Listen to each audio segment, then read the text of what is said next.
Assalamualaikum warahmatullahi wabarakatuh. Kami dari kelompok 3 akan membawakan materi tentang konsep dasar hukum pajak. Materi tentang konsep dasar hukum pajak terdiri dari 5 subbab. Subbab yang pertama adalah latar belakang pemungutan pajak yang akan disampaikan oleh saya sendiri, Fahri Hakim Ramadana, dengan NIM 11000, 120, 130, 570. Selanjutnya, subbab yang kedua adalah konsep pajak yang akan disampaikan oleh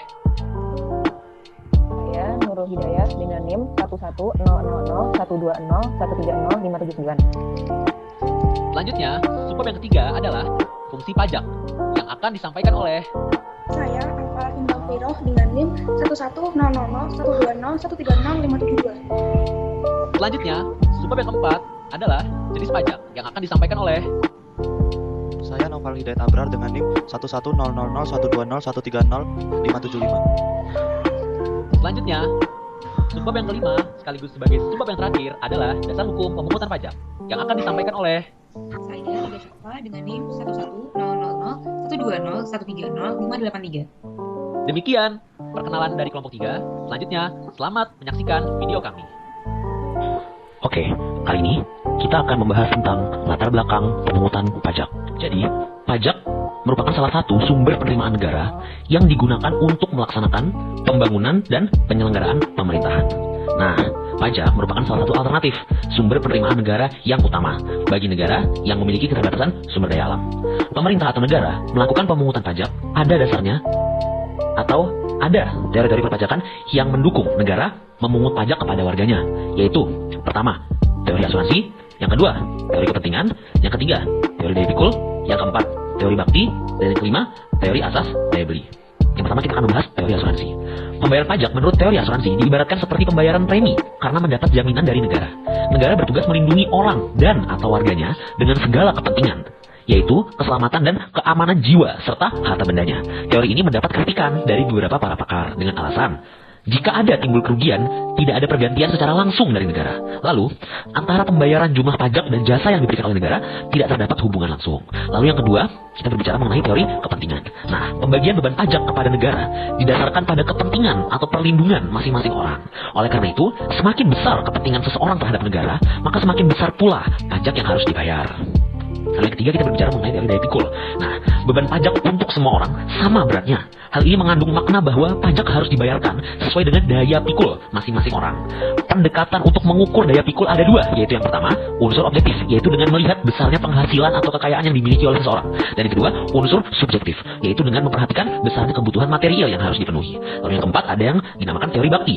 Nah, teori ini secara sederhana menyatakan bahwa warga negara membayar pajak karena baktinya kepada negara. Nah, teori bakti disebut juga teori kewajiban mutlak. Lalu yang terakhir, atau yang kelima, ada yang dinamakan teori asas daya beli. Nah, teori ini berpendapat bahwa fungsi pemungutan pajak adalah mengambil daya beli dari rumah tangga masyarakat untuk rumah tangga negara. Kemudian, menyalurkan kembali ke masyarakat dengan maksud untuk memelihara kehidupan masyarakat dan untuk membawa ke arah tertentu, misalnya kesejahteraan. Konsep pajak. Pengertian pajak menurut Rama Sumitro, pajak adalah iuran kepada kas negara berdasarkan undang-undang yang dapat dipaksakan dengan tiada mendapat jasa timbal atau kontraprestasi yang langsung dapat ditujukan dan yang digunakan untuk membayar pengeluaran umum. Sedangkan pengertian menurut revisi DIK, pajak adalah iuran yang dipaksakan pemerintahan suatu negara dalam periode tertentu kepada wajib pajak yang bersifat wajib dan harus dibayarkan oleh wajib pajak kepada negara dan bentuk balas jasa tidak langsung. Kemudian pengertian pajak menurut pasal 1 ayat 1 Undang-Undang Nomor 28 Tahun 2007 tentang Ketentuan Umum Tata Cara Perpajakan, pajak adalah kontribusi wajib kepada negara yang terutang oleh orang pribadi atau badan yang sifatnya memaksa berdasarkan undang-undang dengan tidak mendapat timbal balik secara langsung dan digunakan untuk keperluan negara untuk sebesar-besarnya kemakmuran rakyat. Materi selanjutnya yaitu fungsi pajak. Pajak memiliki peran yang sangat signifikan dalam kehidupan bernegara, khususnya pembangunan.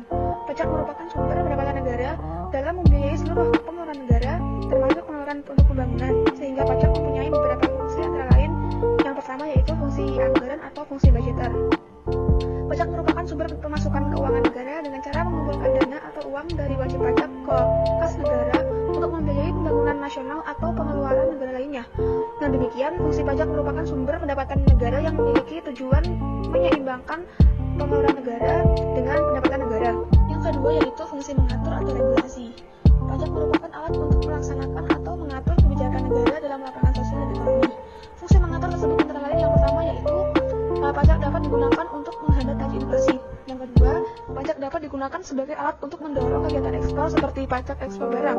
Kemudian, pajak dapat memberikan proteksi atau perlindungan terhadap barang produksi dari dalam negeri, contohnya pajak pertambahan nilai atau PPN.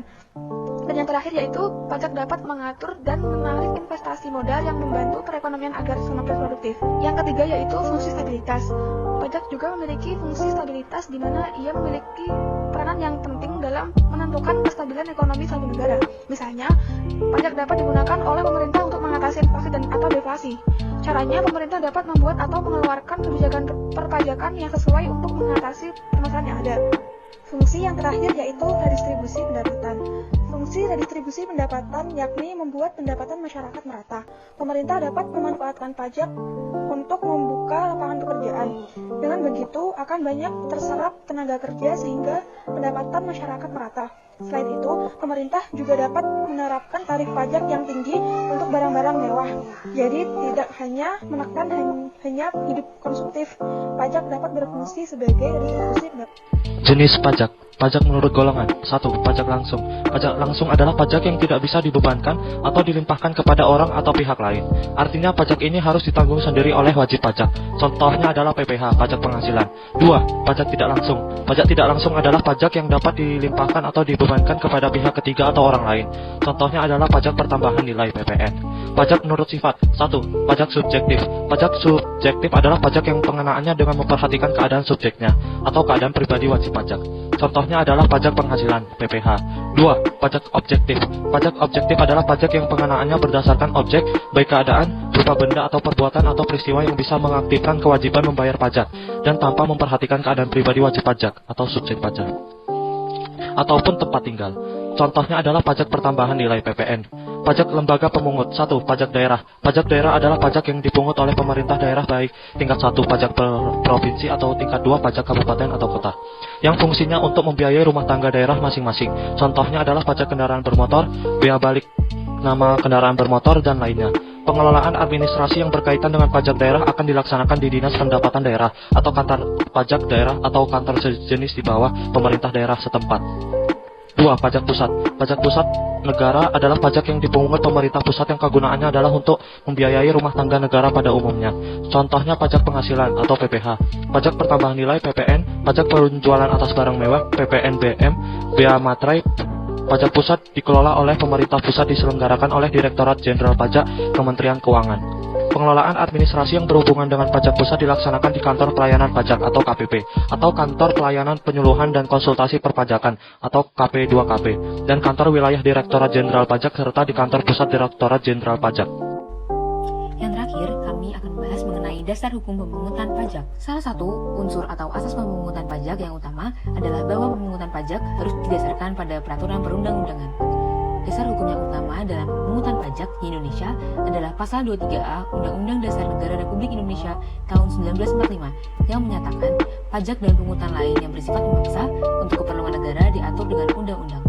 Lebih lanjut, dalam tataran undang-undang, dasar hukum pemungutan pajak di Indonesia antara lain: yang pertama, ada Undang-Undang Nomor 14 Tahun 2002 tentang Pengadilan Pajak. Yang kedua, ada Undang-Undang Nomor 36 Tahun 2008 tentang Pajak Penghasilan. Yang ketiga, ada Undang-Undang Nomor 16 Tahun 2009 tentang Ketentuan Umum dan Tata Cara Perpajakan. Yang keempat, ada Undang-Undang Nomor 28 Tahun 2009 tentang Pajak Daerah dan Retribusi Daerah. Lalu yang terakhir, ada Undang-Undang Nomor 42 Tahun 2009 tentang Pajak Pertambahan Nilai Barang dan Jasa serta Pajak Penjualan atas Barang Mewah. Sekiranya sekian dari kami. Terima kasih atas perhatiannya. Wassalamualaikum warahmatullahi wabarakatuh. Terima kasih.